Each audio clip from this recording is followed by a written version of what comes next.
sommes très très heureux de recevoir aujourd'hui Marie-Jo, qui a le courage de toujours être là pour nous raconter cette histoire qu'il faut surtout garder bien en mémoire. Donc l'année dernière, nous avions redonné un visage aux résistants et déportés des Olonnes, qui ont des noms de rues dans la ville. Et cette année, comme vous l'avez vu dans la croisée, nous avons souhaité mettre en lumière 8 femmes. 8 femmes des Sables d'Olonne qui ont été déportées, 4 à Ravensbrück qui sont revenues, mais qui malheureusement ne sont plus là aujourd'hui pour témoigner comme le fait Marie-Jo, et 4 autres qui, elles, ne sont pas revenues. Vous pouvez prendre connaissance de leur parcours dans la croisée tout à l'heure. Voilà, je vous remercie de votre présence et je vous souhaite une bonne soirée, enfin une bonne après-midi.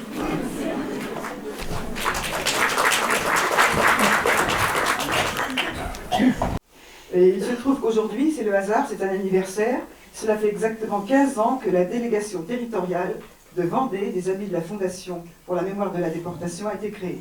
Exactement le 18 avril 2001. La force des femmes, tel est le titre de notre exposition, et Marie-Jo incarne exactement cette force. Elle va nous parler de ce qu'elle a vécu à Ravensbrück, comment elle a pu résister au processus de déshumanisation mis en place par les nazis. Et bien sûr, elle va nous parler de la force des femmes à Ravensbrück, dans cet autre monde et ailleurs, pendant cette période horrible. Et je la cite, « Si je témoigne, si j'écris encore, c'est parce que je vois aujourd'hui des choses qui ne me plaisent pas, qui nourrissent mon inquiétude, des réminiscences de ce contre quoi j'ai résisté toute ma vie. » Elle vient donc d'écrire un livre que vous pouvez acheter à la sortie. Ce livre est en vente. Voilà. À 93 ans le mois prochain, notre voyageuse de la mémoire exprime toujours les convictions avec autant de force. Je vous remercie. Bonjour vous tous. Je remercie particulièrement les amis de la Fondation d'ici d'avoir organisé cette journée et qui porte en particulier sur les femmes trop souvent méconnues dans la résistance. Depuis quelques années, enfin, on veut reconnaître leur rôle essentiel et la trace qu'elles laissent dans l'histoire. Il y a 2 ans, nous avons commencé cette série de manifestations avec des femmes du Sénat et je vais vous dire ce qui a été désormais laissé sur le mur du Sénat à Paris. Nous n'étions pas des citoyennes à part entière. Nous n'avions pas le droit de vote, et il faut toujours le rappeler. Mais nous avions une conscience politique et nous avons lutté contre l'oppression nazie pour la patrie, les valeurs républicaines de liberté, de justice et de fraternité. Vous voyez, c'était le début de toute une action qui se poursuit ici et va continuer pour le droit des femmes.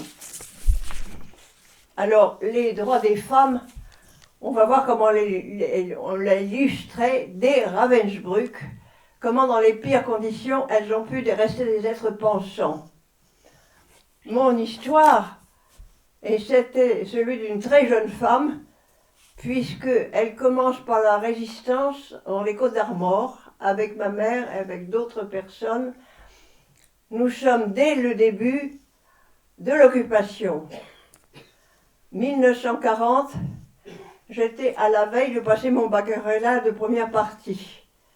J'étais à Tréguier. Et là-dessus, les troupes nazies déferlent sur la France et la responsable de l'établissement nous fait entendre la voix de Pétain et nous étions scandalisés de cette voix de vieillard qui lâchait les combats. Alors nous rentrons dans nos familles et puis petit à petit on a entendu, ça c'était le 16-17 juin 40, le 18 juin, s'est passé quelque chose de nouveau à Londres. Très peu de gens ont entendu tout de suite le message du général de Gaulle, mais les hommes de l'île de Sein ont été les premiers à l'entendre, et ils ont embarqué et ils ont rejoint Londres. C'était le début. Et dans le bassin de Paimpol, l'école d'hydrographie, un groupe de garçons est parti, et les choses s'installent, la résistance va commencer. Bon, nous montrons un réseau de renseignement évasion, la première année avec des amis, bon, pour aider ceux qui veulent reprendre le combat. Ensuite, me voilà étudiante à Rennes. À ce moment-là, je viens d'avoir 18 ans. Je commence ma médecine et j'assure la liaison avec la côte, avec un laissez-passer, car toute la côte est aux zones interdites.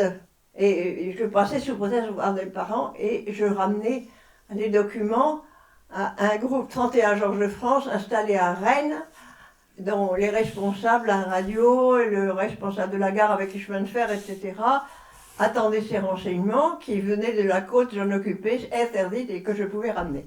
Début de résistance d'une jeune fille. La jeune fille, ça passait assez bien, voyez, bon. Mais notre réseau a été infiltré progressivement et le 22 mai 1942, je suis arrêtée dans ma chambre d'étudiante. On sonne à la porte, mademoiselle, vous êtes arrêtée. Et je fais naïve, mais pourquoi? Vous savez très bien. Bon, je vais sauter rapidement sur une phase très dure, Angers. Quand j'étais d'ailleurs descendue dans la prison de Rennes, je voyais ma mère, mon père et tout un groupe d'amis, dont une jeune fille de Tréguier. Aussi, je rends hommage là. Et nous allons être emmenés à la prison d'Angers. Premier interrogatoire. Et hélas, quand je vois sur la table les renseignements qui auraient dû cheminer vers Londres, on avait été infiltrés par un agent double qui petit à petit a dénoncé les uns les autres et il y a eu des arrestations, des exécutions, etc. rapidement. Bref, là je suis pendant 3 mois à Angers, interrogation très dure, puisque sur la table, il y a les preuves des renseignements du dernier mois qui auraient dû suivre l'Angleterre et qui ont été vendus par celui qui nous a trahis. Mademoiselle, ça vaut la condamnation à mort. Bon, j'ai 18 ans à ce moment-là, vous voyez. Et puis, au bout de 2 mois et demi, on nous renvoie sur Paris à la prison de la Santé.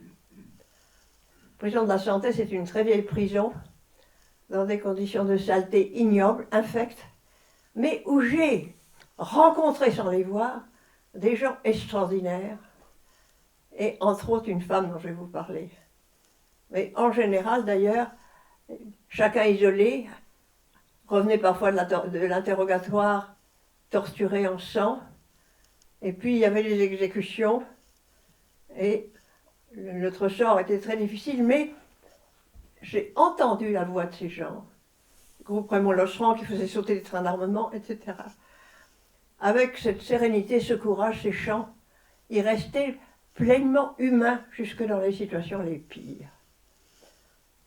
D'ailleurs, pour vous donner le climat, il y avait la sentinelle qui marchait d'un bout à l'autre de la division, et nous, on communiquait par, il y avait, pour faire nos besoins, des sièges de WC sans chasse d'eau qui donnaient sur les égouts, on se mettait au-dessus et on communiquait. Et ces gens, j'ai gardé un souvenir, beaucoup de leurs noms sont affichés dans les lieux d'exécution, en particulier au Mont-Valérien. Avant de parler de la femme, je voudrais évoquer d'abord, pour vous donner le climat, un jeune de 20 ans, s'il y a des jeunes dans la salle, il venait sous le vasistas, il attendait son exécution.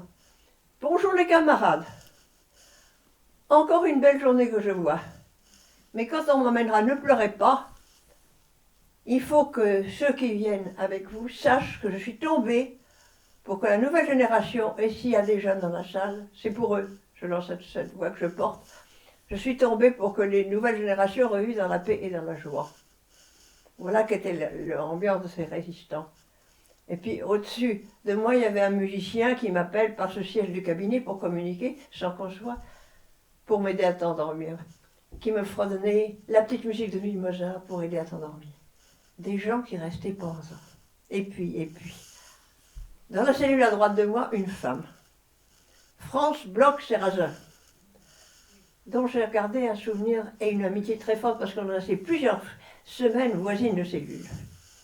France était chimiste de profession et elle avait fait fabriquer des explosifs pour faire sauter les trains d'armement du groupe Raymond Losserand. Et elle était donc à la fois efficace, chimiste, etc., mais d'un grand courage, et nous parlions. Serrazin, son époux, était passé dans les maquis, il sera exécuté, elle ne l'a pas su. Et puis, elle avait un petit garçon caché, le petit Roland, 3 ans, caché. Et au bout d'un moment, elle me dit, écoute, je cesse de parler de lui, quand on est dans une situation comme la mienne, il ne faut pas s'attendrir. Son courage, tendre, affectueuse et pleine de courage. Alors, il y a eu le procès du groupe. Et par le petit œilleton de ma porte, je les ai vus passer. Elle était la seule femme du groupe, ils étaient une quinzaine. Une petite femme brune. Et le procès a duré plusieurs jours. Et le dernier jour, quand ils sont rentrés dans cette galerie, ils ont crié « On est condamné à mort ». Et là, toute la division a chanté la Marseillaise.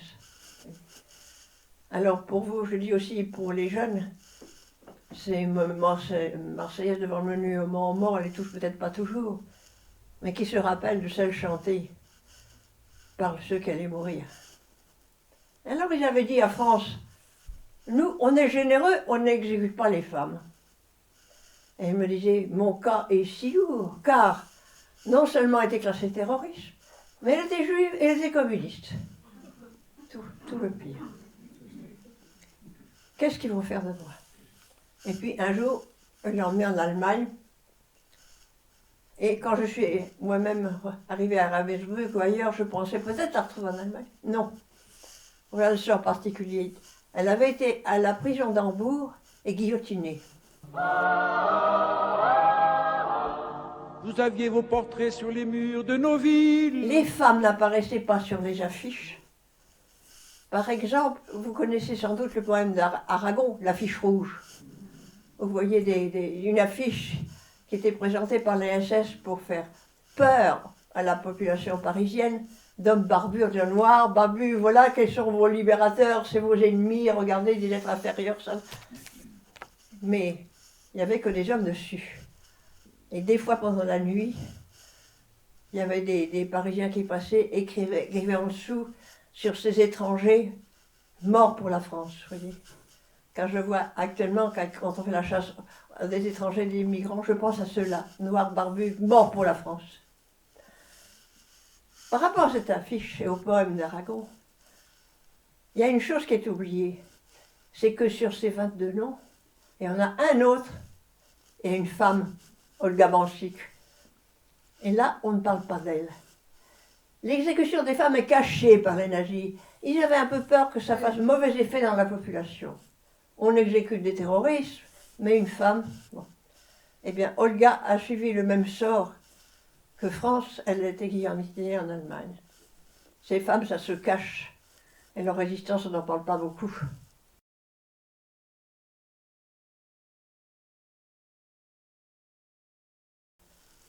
Alors, moi, je passais à l'interrogatoire rue des Chaussées, grand centre de la Gestapo. Où là, d'ailleurs, on a laissé des traces. Tu sais, l'histoire de la mort du loup. Il y a, sur les murs, il y a eu des graffitis qui ont été inscrits par ceux qui étaient internés. Et alors, pendant que nos instructeurs allaient manger, on laissait des traces. Et tout ce que je vous raconte de ces périodes, à chaque fois, j'ai la trace. Et ces lieux de torture, de misère de la Gestapo de Paris, j'ai laissé une signature qui sont les 4 derniers vers d'un poème, car on aimait la poésie aussi, de La mort du loup d'Alfred de Vigny.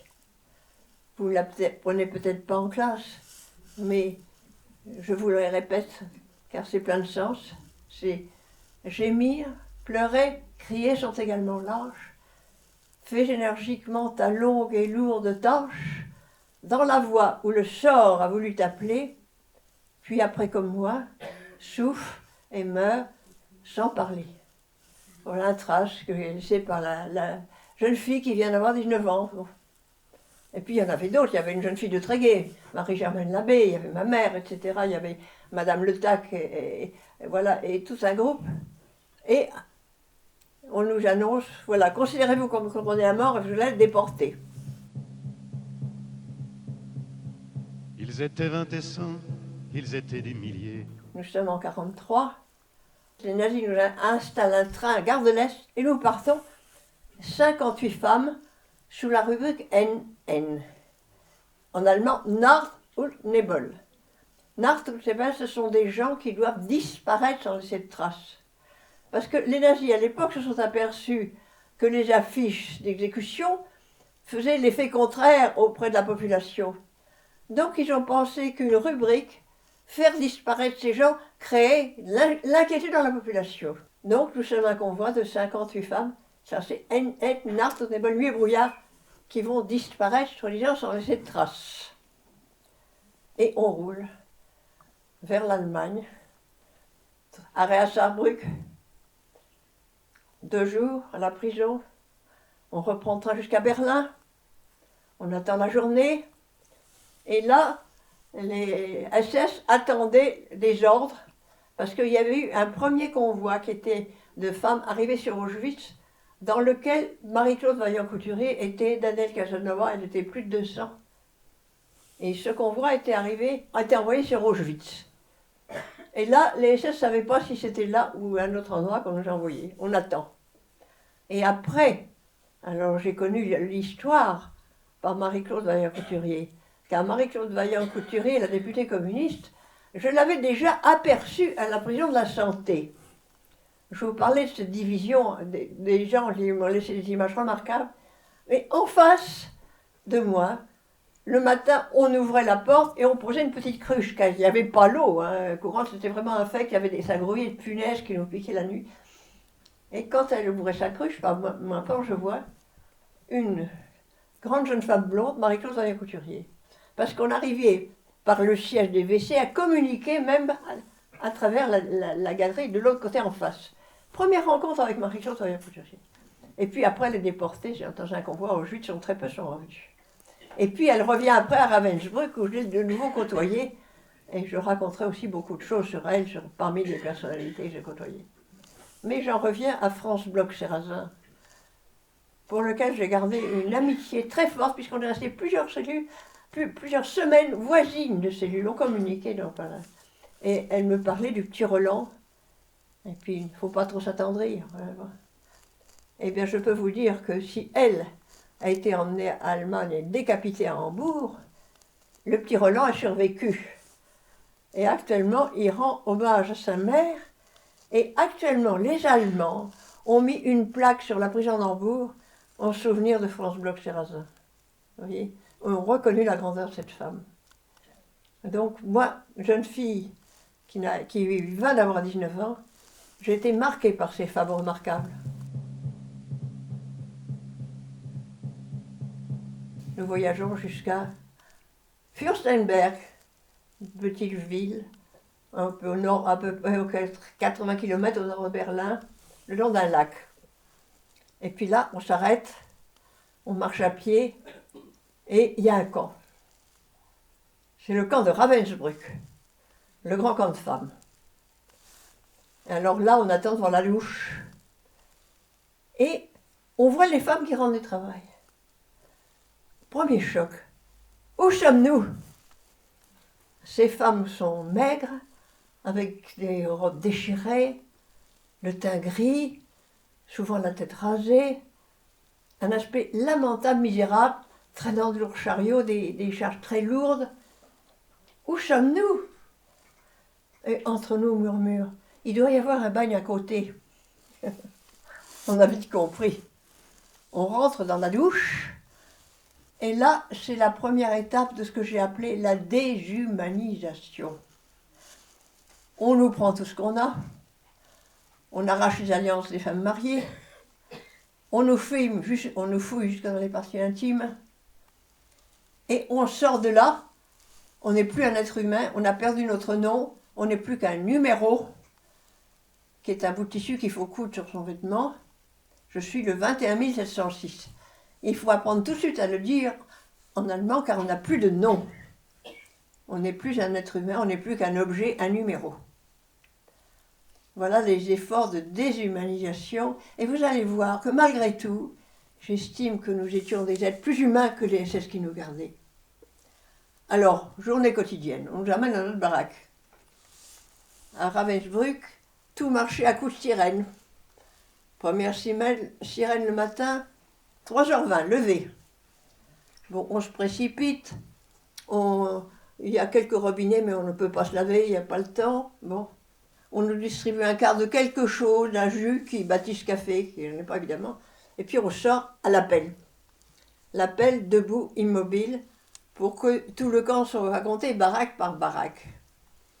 Alors là, c'est fatigant, mais enfin, c'est l'été. Nous sommes en été. Mais vont arriver les pluies de l'automne. Et ça va devenir de plus en plus dur. pendant l'appel, quand il pleut très fort, on reste trempé, car on n'a aucun change. On a reçu une chemise, une culotte, la robe d'uniforme et une petite veste pareille. Bon, alors, non seulement on n'a aucun change, mais si on met quelque chose à sécher pendu, d'abord c'est interdit, et en plus de ça, c'est tout de suite volé. Car le camp comporte plusieurs catégories de femmes. D'abord, il y a toutes les nationalités, il y a toute l'Europe. Et c'est pas ça qui joue, mais la couleur des triangles. Les triangles rouges sont les politiques, des opposantes au régime, avec la lettre de la nationalité. Pologne, Russe, Norvégien, toute l'Europe est là. Mais les triangles rouges sont des opposantes. Mais il y a d'autres catégories. Par exemple, les triangles verts sont des voleuses. Et elles font l'impossible pour voler le peu qu'on a. Par exemple, si sa malheureuse paire de chaussures ou de babouche à semelle de bois est dans le lit d'en bas, parce qu'il y a trois étages superposés de lit. Si on le laisse en dessous, c'est volé le lendemain. Elle cherche à nous voler. Il faut se méfier, être tout le temps resté groupé. Vous voyez, c'est l'inquiétude, l'angoisse, rien n'est assuré. Bon, alors je continue la journée. Je vous parle des pluies de l'automne.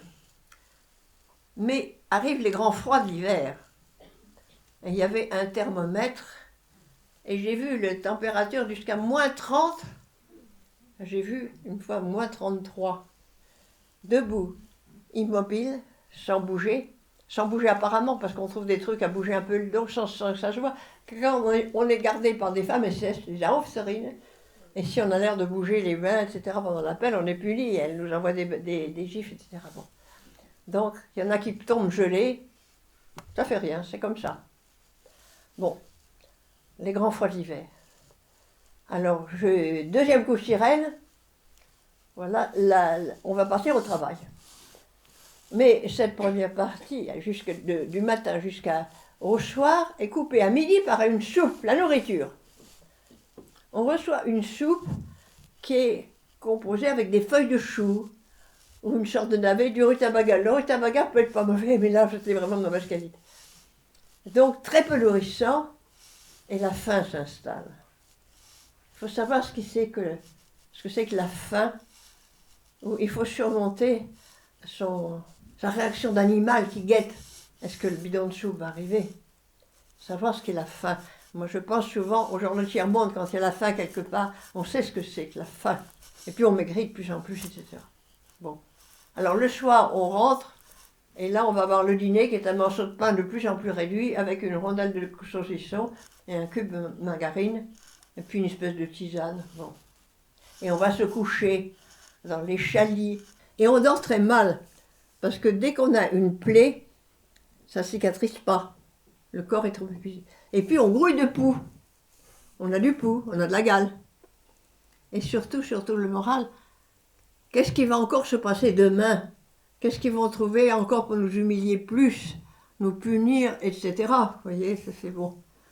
Et les journées durent. Et on va aller au travail. Alors je parle des punitions. Par exemple, le jour de Noël.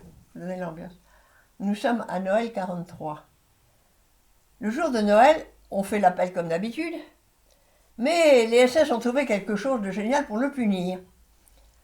Pour faire nos besoins, il y avait quelques sièges de WC, jamais assez. Alors les femmes se soulagent dans le sable derrière la baraque. Alors le SS avec ses belles bottes, il passe derrière.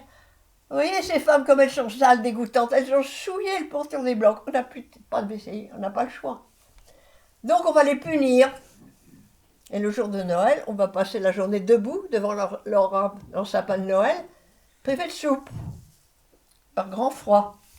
C'est ça l'attitude, nous humilier, nous faire nous faire situer comme des êtres inférieurs. Et notre lutte des femmes, justement, c'est garder un minimum de dignité. Vous voyez comment on a lutté jusque dans le camp.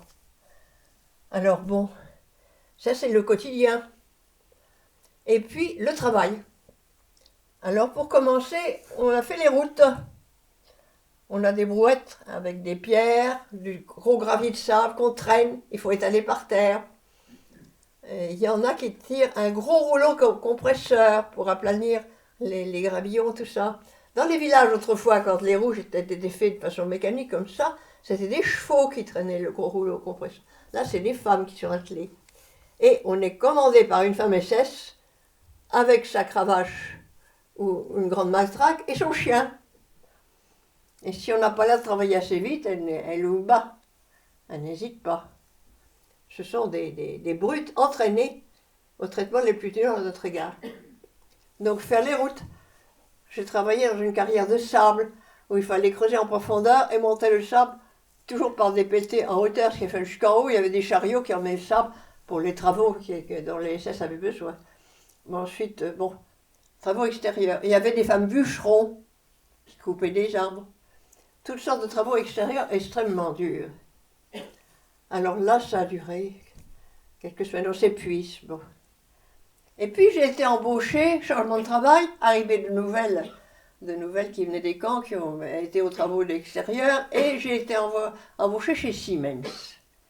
Car Siemens avait des baraques dans le camp pour faire travailler, pour bénéficier de la main-d'œuvre déportée. Voilà. Alors Siemens actuellement, ce sont les appareils électroménagers, les cuisinières, etc. Mais là, ils fabriquaient des téléphones et des pièces pour l'aviation, pour les avions de guerre allemands et tout ça. Toujours des pièces assez fines. Et j'ai été sélectionnée pour un travail très raffiné de montage de pièces pour les avions sur écran lumineux. Et j'ai travaillé là plusieurs mois. Les contremaîtres étaient des civils. Des civils, certains étaient approuvés. La femme SS, parce qu'il y a une femme SS du matin au soir, marchait du long au large de l'atelier, et quand on ne travaillait pas assez, elle nous aplatissait la tête sur la table de travail. Et le contremaître, il y en a qui approuvaient pour faire travailler plus vite. J'en avais un qui n'était pas désagréable, il n'approuvait pas, mais il ne pouvait rien faire pour nous aider. Là, je suis restée plusieurs mois à ce travail qui a été épuisant.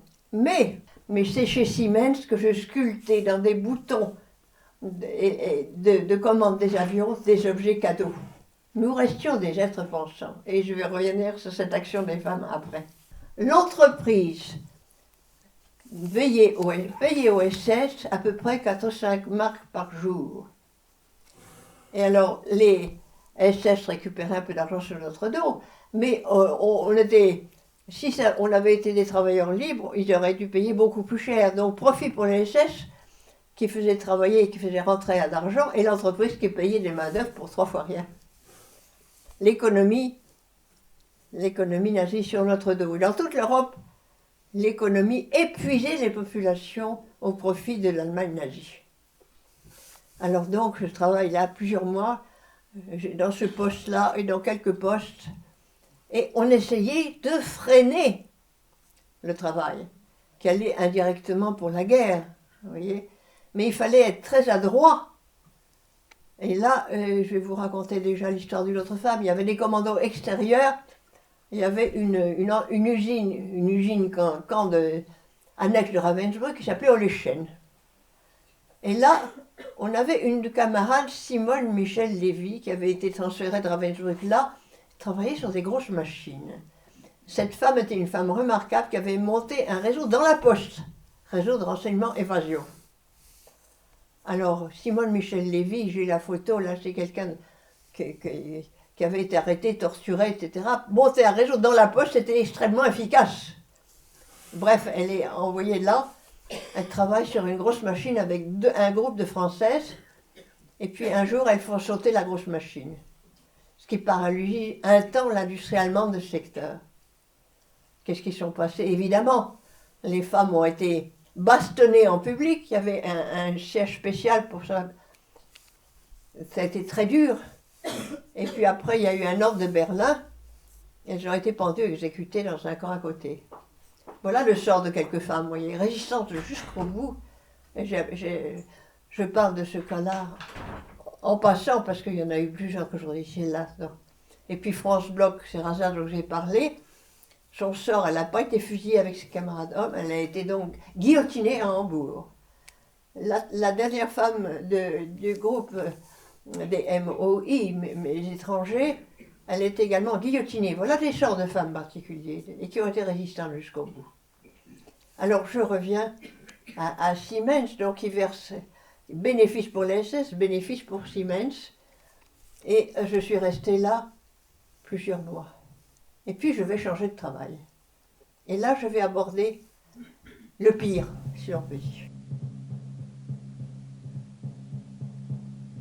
Je vais être transférée à l'infirmerie par la suite.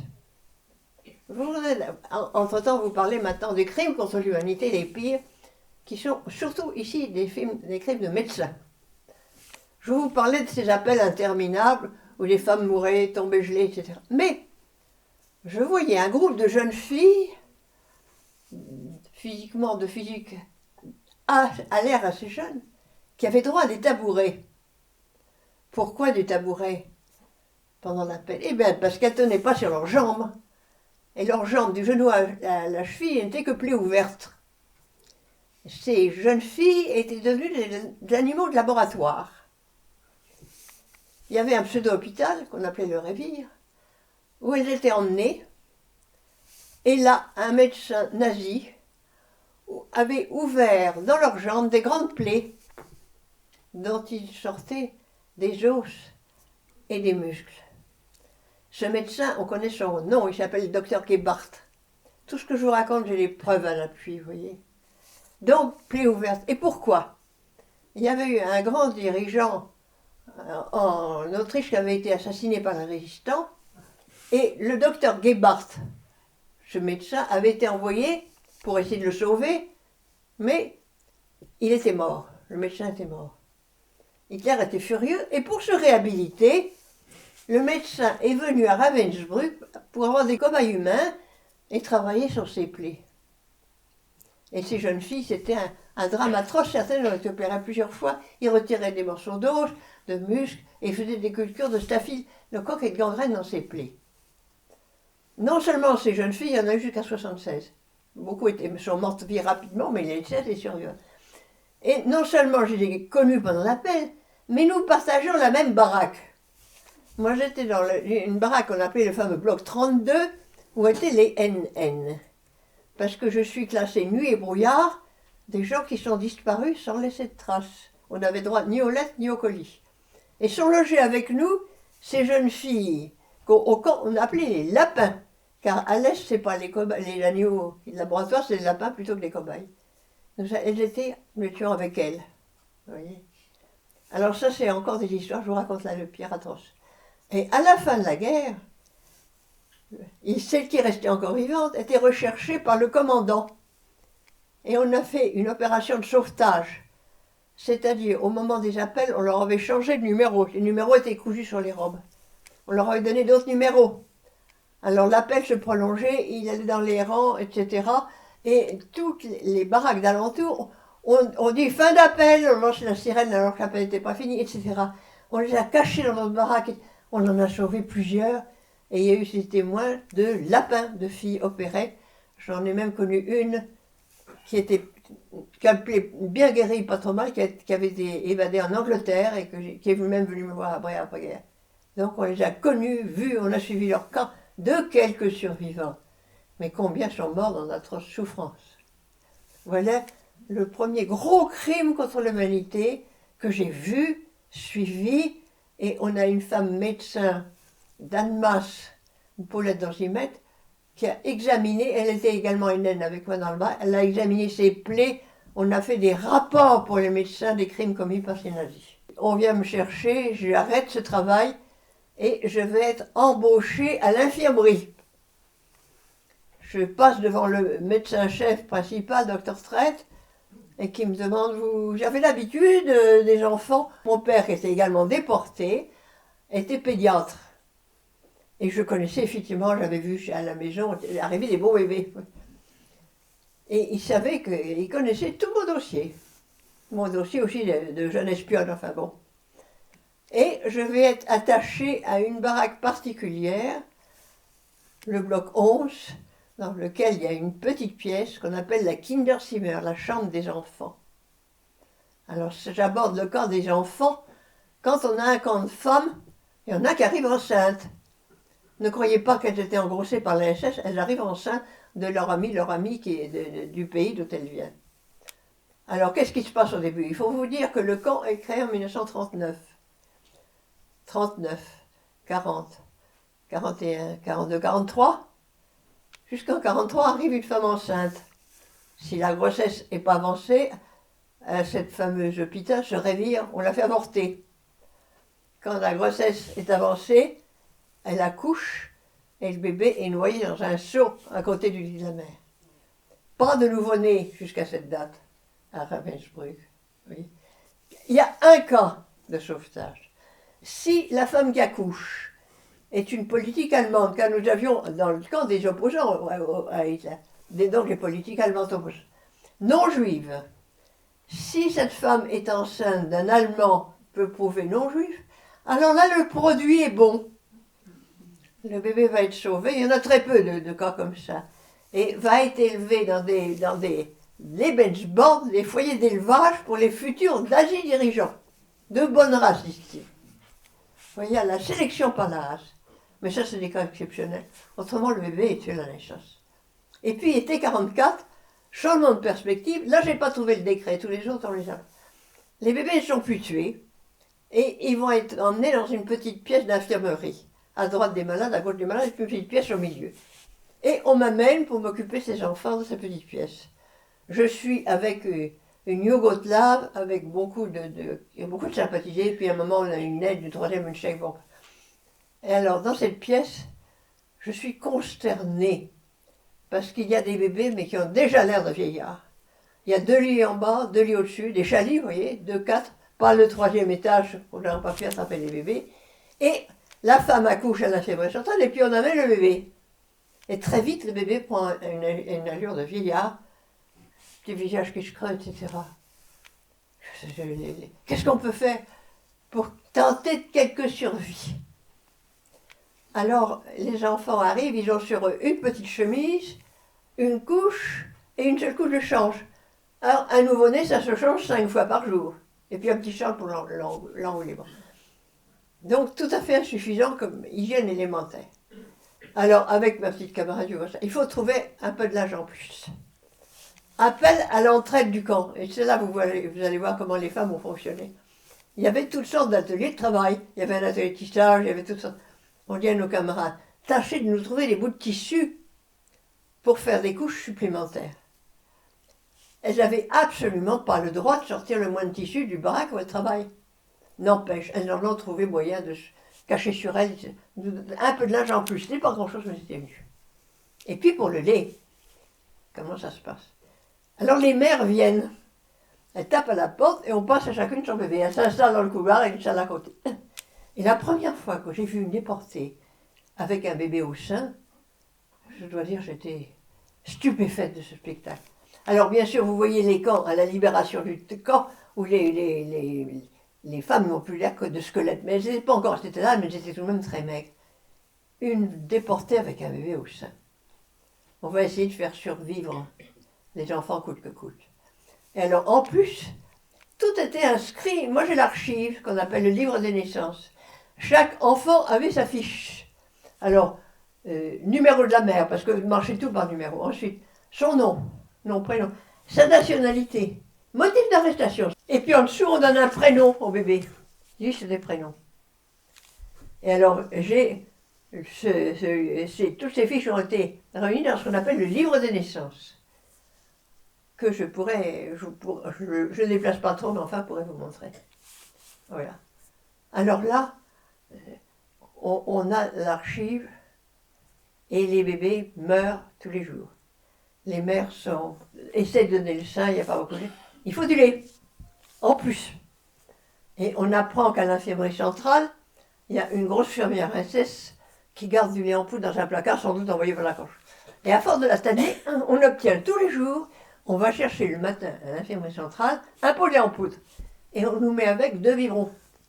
Alors on remplit les 2 biberons, pas question de bouillir, évidemment, l'hygiène est nulle, on passe ça d'une mère à l'autre, ça se passe.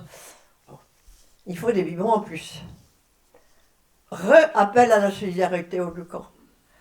C'est une ville énorme, il y a 80 000 femmes. Alors, tâchez de nous trouver des bouteilles. Alors, elle nous trouve 10 petites bouteilles. Alors, on met le lait, parce qu'on a tous les jours notre peu en lait, on met le lait en poudre dedans, on le passe une main. Boire de vos lait à la bouteille, il y a deux biberons qu'on nous a donnés, mais ça ne suffit pas. On n'y arrive pas. Il faut des tétines. Et là, vous allez voir l'ingéniosité des femmes. Voilà. Alors, on a une de nos camarades qui est infirmière à l'infirmerie centrale. Où là, il y a le grand patron, le docteur Traite, que moi qui m'a embauché, et d'autres, quelques médecins SS, les femmes SS. La Schuster-Marchand, la chef des infirmières, une grosse brute. Bon, notre camarade qui travaille là attend que Traite soit sorti de son bureau, et dedans, elle rentre et lui vole sa paire de gants de caoutchouc. Et dans les 10 doigts du gants de caoutchouc du médecin-chef, eh ben, on a taillé 10 tétines pour nos 10 petites bouteilles. De sorte qu'on a eu 12 biberons pour essayer de faire survivre avec les enfants. Malheureusement, la plupart du temps, ils meurent, de contagion, de misère, etc. On en a sauvé tout de même à la fin quelques-uns. Alors, je vais vous donner la liste parce que je l'ai connu de près. Les petits Français, il y a 21 cas. Sur les 21 cas, on en a sauvé 3. C'est pas beaucoup, mais enfin bon. Et alors, je vais vous raconter le cas le plus étrange, le plus extraordinaire, c'est Jean-Claude. Jean-Claude Passera. Alors, Jean-Claude Passera, c'est le plus vieux de ceux qui sont nés à l'automne. Et non, ils sont presque tous morts, ceux qui sont nés à l'automne, avant de commencer la nouvelle année 45. Et là, Jean-Claude Passera, sa maman a du lait un temps. Elle lui donne le sein. Sa maman est une résistante, bon. Et puis, elle commence à perdre son lait. Et alors, quand une femme n'avait plus de lait, mais qu'à côté, il y a une mère qui a encore un peu de lait, mais dont le bébé est mort, eh bien, elle prend la bébé de l'autre. Et Jean-Claude a été nourri comme ça par une mère cigane. Alors, actuellement, quand on pour ça un peu, moi, je me rappelle de cette mère cigane qui a donné son sein à Jean-Claude. Jean-Claude a survécu. Alors après, l'histoire continue, il a été envoyé dans un petit commando extérieur, moins dur, mais enfin tout de même dur, et il fut libéré. Et les deux autres sont nés tout à fait à la fin. Le camp a commencé à être libéré par la Croix-Rouge suédoise, par le comte Bernadotte. Alors, Himmler, le chef des camps, SS, a trahi son cher ami Hitler, il n'était pas après, en acceptant une négociation avec le comte Bernadotte de la Croix-Rouge pour commencer à libérer les femmes des pays de l'Ouest vers la Suède. Et là, il commence à libérer les femmes. Nous sommes le 22 avril 1942. Alors là, arrivent les camions de Croix-Rouge, avec la Croix-Rouge, et les femmes commencent à monter dedans pour les emmener. Et il y a 2 mères avec les nouveau-nés. Il y a un petit garçon et une petite fille, ils ont 1 mois et demi. Ils vivent encore à cette époque. On arrive à les faire survivre jusqu'à peu près 3 mois, mais pas beaucoup plus. Et voyant les camions, elle essaye de monter dans les camions de Croix-Rouge. Mais il y a des médecins qui les voient, ils ne veulent pas laisser cette image indésirable, vous voyez, et ils voudraient les attraper parce qu'à ce moment-là, on gaze tout ce qui est trop âgé au camp. Alors elle part se cacher. Bon. Deuxième vague de camions, et là c'est combiné. Alors les bébés passent de robe en bas, ceux qui font la queue vont monter les camions, et ils approchent de la montée. Les 2 mères montent seules sans les bébés, et puis il y a une prisonnière qui est infirmière là, qui est une de nos camarades, qui crie « tel numéro, vous avez oublié votre paquet !» Et ils passent les 2 bébés par la fenêtre. Et qui ont été ramenés par là. Et quand ils sont arrivés au Danemark, ils étaient en mauvais état, mais enfin la Croix-Rouge leur a colmaté la diarrhée avec du bio. Et ils ont survécu et ils vivent actuellement encore. Et voilà. Voilà comment on a sauvé des vies. Et voilà comment l'ingéniosité des femmes a été assez extraordinaire jusqu'au bout, malgré l'horreur de Ravensbrück. On essayait de maintenir le moral. Alors comment est-ce qu'on s'organisait entre nous? Quand il y avait par exemple un anniversaire, on essayait de faire une petite fête clandestine.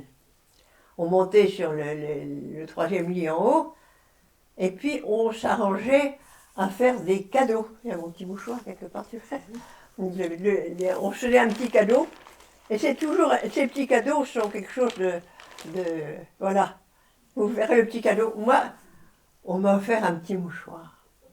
Parce que c'est extraordinaire d'avoir pu réussir à rester des êtres pensants, sortir un bout de tissu, le broder un numéro, tout ça, montrer qu'on restait des êtres pensants. Et puis là, on chantait des poèmes, et c'est là que Germaine Tillon a commencé à écrire des espèces de nouvelles chaque jour, en se décentrant, et elle montre comme un personnage naturaliste qui ridiculise certaines situations. Et nous, on riait. Alors, on riait de la situation en montrant le ridicule, parfois des SS, etc. Et moi, j'ai d'excellents souvenirs. Alors, ces petites séquences qu'elle a réalisées comme ça, on les a montées après la guerre, et c'est devenu une pièce qui est passée au Châtelet, qui s'appelle le Verfügbar aux Enfers. Le Verfügbar, c'est le plus misérable du camp, qui est regardé par un naturaliste qui montre des absurdes situations. Voilà comment on restait des êtres pensants. Il y a eu des poèmes, il y a eu, vous voyez, on essayait de survivre envers et contre tous en restait des êtres pensants. Car je disais que les SS, ils avaient le regard beaucoup plus éteint que nous. On essayait de ruser, bien sûr, il y en avait qui mouraient, qui s'épuisaient, qui étaient dans un état lamentable, mais on essayait de tenir. L'amitié, c'était quelque chose d'essentiel, et puis des petits gestes de survie. Et il y avait des gens comme Germaine Tillon qui avaient un grand sens d'humour, d'autres connaissaient la poésie. On avait monté une chorale clandestine. Alors le dimanche, certains ateliers ne travaillaient pas, on se réunissait derrière une baraque, on chantait. Alors arrivait une surveillante SS, ouais, le groupe se disperse, on se constitue plus loin, voyez. On arrivait à ruser malgré tout les SS. Mais enfin, il y avait des exécutions régulièrement. Et puis je vais vous parler encore d'une autre catégorie de femmes. Vous avez sans doute entendu souvent parler de Violette et des parachutistes anglaises, parachutées en France avec leur poste émetteur. Mais ce qu'on sait moins, c'est qu'on avait l'équivalent française. En Afrique du Nord, il y avait un général Merlin, au moment quand l'Afrique du Nord s'est libérée, bien sûr, qui avait créé un corps de transmission de femmes, qui est assez classique, téléphone. Et dans ce groupe de transmission, il y a un sous-groupe qui a accepté d'avoir une formation supplémentaire pour être parachuté en France avec le poste émetteur et jouer un rôle important auprès de la résistance. Et ces femmes du SOE, si vous voulez, des services secrets, on les appelait, nous, les Merlinettes, parce qu'on en a eu 4 à Ravès, de ces filles. Remarquables, vous voyez. Je les ai connues, et elles étaient dans le même baraque que moi. Et puis un beau jour, ils se sont aperçus qu'il y avait ce cas-là. Elles ont été commandées, elles ont été envoyées chez le commandant et exécutées derrière le mur. Le cas des Merlinettes. Voilà encore des femmes remarquables qui sont peu connues, et on est en train de préparer un ouvrage sur elles, elles ont des plaques sur les murs maintenant, vous voyez. Ces histoires-là, il faut les connaître. Des actions particulières des femmes. Oui. Alors nous, comment ça se passe, la suite à la fin? Donc il y a des exécutions, et le camp est surpeuplé. Auschwitz est évacué à l'approche des soviétiques à l'est, et comme le camp est surpeuplé, le commandant veut faire des efforts pour se débarrasser de toutes les bouches inutiles. Donc à notre tour, on devient un camp d'extermination, on a une chambre à gaz. Et alors il fait défiler les femmes, et puis celles qui ont l'air un peu trop âgées, cheveux blancs, attrapées et emmenées. Il y a un coin du camp, on les regroupe, et puis ils passent aux chambres à gaz. C'est à la fin, cette période dramatique, que la maman de Germaine Tillon, qui était une femme âgée, mais qui était écrivain, qui s'occupait de voyages, etc., elle a été attrapée, arrachée du bras d'une camarade qui s'occupait d'elle, et envoyée à la chambre à gaz. Oui. Et moi, j'avais très peur pour ma mère, parce que ma mère avait été partie, la femme de 50 ans, la cinquantaine plus forte. Elle était devenue très, très, très maigre, pourvu qu'elle ne soit pas attrapée. Et puis, alors, le 2 mars, il va se passer quelque chose. On dit les naines se regroupent. Les naines, lui, Nartre de Belle, du brouillard. Il y avait des rumeurs dans le camp, et on va faire disparaître les naines aussi. Alors on attend. Et puis le lendemain, nous sortons du camp, dans un coin, il y a un train. Et on nous fait monter dans un train. Nous sommes à peu près pas tout à fait 900 NN, mais le train est complété avec des femmes tziganes, avec des enfants. Car il y avait des enfants qui avaient rejoint le camp, évacués des derniers d'Auschwitz, etc. Et dans le camp, on dit, oh là là, ça c'est un convoi noir, c'est-à-dire qu'il va disparaître quelque part. Et on prend la route vers la chute. Alors, on a reçu du pain pour 3 jours. 4e jour arrive, ça roule toujours, il y avait des bombardements, on nous mettait sur des voies de garage, on faisait repartir. Comment est-ce qu'on va arriver?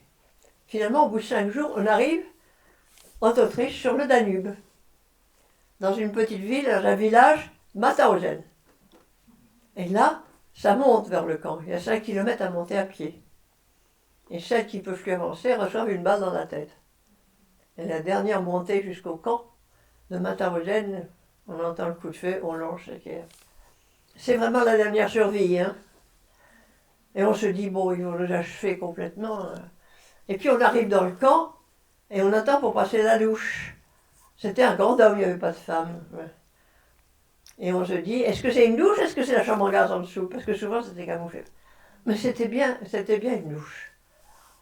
Et alors, mais ils prennent nos vêtements dans des sacs pour la désinfection, et on sort de cette douche. Il neige encore au début mars, nous sommes le 6 mars 1945. On sort avec qui nous ont passé une chemise, et on sort nu-pied dans la neige pour rejoindre la baraque de quarantaine. Et on est entassés là-dedans. Enfin, les derniers jours, ça a été vraiment assez pénible. Et là, quelques temps après, ils nous emmènent dans une autre baraque, aussi entre Barbelés, mais un peu plus loin du camp. Et on va nous emmener travailler à Amstetten, qui est une grande gare de triage, près de Linz. On travaillait 24 heures, on revenait une équipe 24 heures, on revenait au camp, etc. On disait ça, ils vont vraiment nous achever là. Et alors, c'était bombardé par les super forteresses américaines. Il y a une femme SS, qui me dit, faites sortir celle qui peut marcher. On disait ça va être pour le gaz encore, qu'à Mauthausen, il y a une petite chambre à gaz qui ne tournait pas. Et on sort, et qu'est-ce qu'on voit? Des hommes avec des uniformes de bleu, brassard de la Croix-Rouge. Mesdames, nous venons vous sauver, vous rapatrier vers la France. Et ça va être la fin. Elle n'a pas la même date, c'est le 22 avril, commençaient les libérations de Ravensbrück vers la Suède, et nous, on est rentrés vers la Suisse. Voilà, alors on a roulé 3 groupes, de 3 groupes, mais enfin il y a eu encore des histoires, ils ne voulaient pas laisser rentrer les camions Croix-Rouge pour mettre les blessés qui ne pouvaient pas marcher, enfin, c'était une lutte jusqu'au dernier jour. Et puis on s'en va, et puis on arrive en Suisse. Et alors en Suisse, on a mis les blessés à l'hôpital, on nous a désinfectés, et petit à petit, on est rentré vers la France par Annemasse. Mais on rentrait, on n'avait pas de papier, rien. Et ça ne finissait plus, il fallait de retrouver qui on était, il téléphonait dans les mairies. Et c'est là, en téléphonant à la maison, j'étais avec ma mère, et on a pris le décès de mon père à Buchenwald. Voilà, et on va reprendre la route vers Paris d'abord, l'hôtel du Chat qui nous accueillait, et puis ensuite Saint-Brieuc, j'ai retrouvé ma grand-mère et mes sœurs.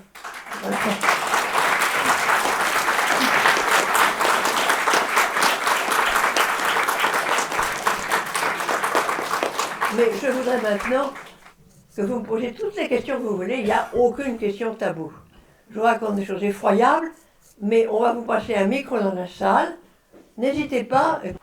Je voulais vous demander, madame, comment vous venez au camp, les nouvelles finalement de l'avancée, puisque vous avez parlé de Césario 43. Dans notre convoi de NN, nous avions une camarade alsacienne, Mickey Poirier s'appelait, vous voyez.